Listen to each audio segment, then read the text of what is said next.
Father Christopher, thank you for joining us. It's a pleasure to have you on the Progeny podcast. Considering you are a priest, what made you get into studying and lecturing about Islam? It started really with Fatima, Lady Fatima, because I was researching Hussein, and of course you have to then read about his mother. Yeah. And I was quite shocked that there's so much devotion to Fatima and so little written about her. She was a real person and played a fundamental role in the very start of the preaching of the Prophet. And therefore you can't just have holy books about her. You need to discover who she was. So I decided to do my doctoral thesis on her. And I produced what I hope still and think still was the first real biography of Lady Fatima. I mean, in a Western language, but based on the Arabic sources. And your second book is on? So the second book is really, in a sense, a bit of a joke, in that there was a group of us in Rome, professors. All of us have doctorates in Arabic Islamic studies. So we were sitting around a table at lunch, basically complaining that the Muslim scholars are not writing about the woman of Karbala, for example, substantial work. And we each decided that we would take a female figure and produce a proper biography. So, of course, I took Zeynep. I said, oh, well, I know her mother. I'm going to now do her. None of the others were serious. So none of the others actually did anything. The book is called Half of My Heart because there was a lament that Zeynep sung, I think, on the day of Karbala myself. Some of the historians put it later, but I think it was on that very day when she saw the body of her brother and his companions unburied.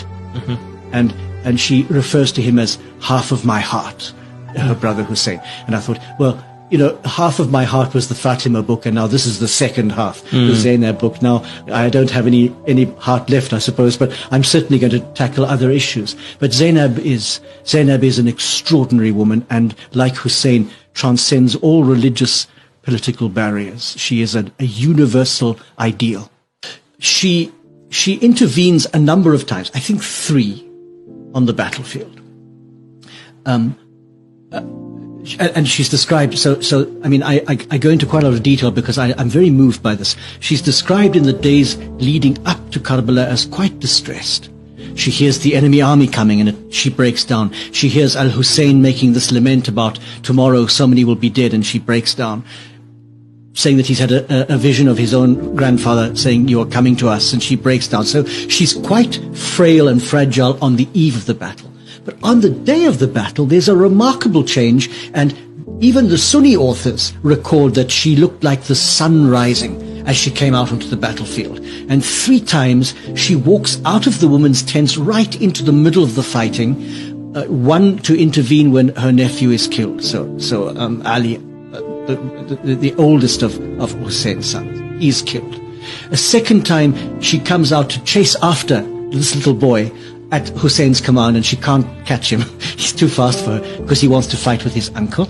And a third time she comes out to challenge the men killing Al-Hussein.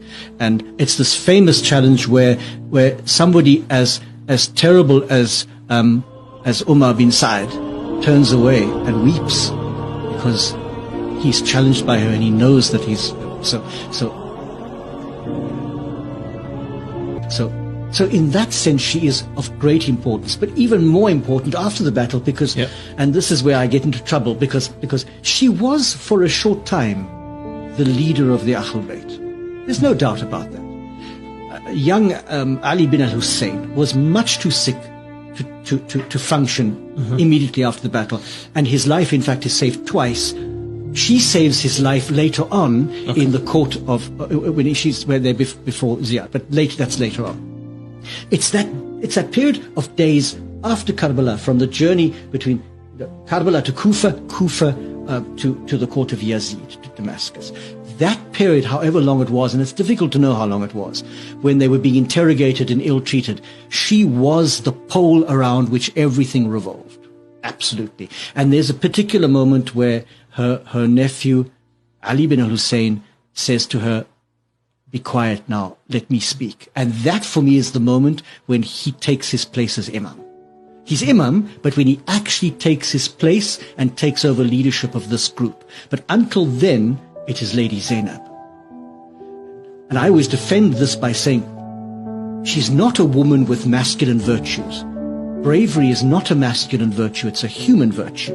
So we don't want to say she was as good as a man. That's a terrible thing for me.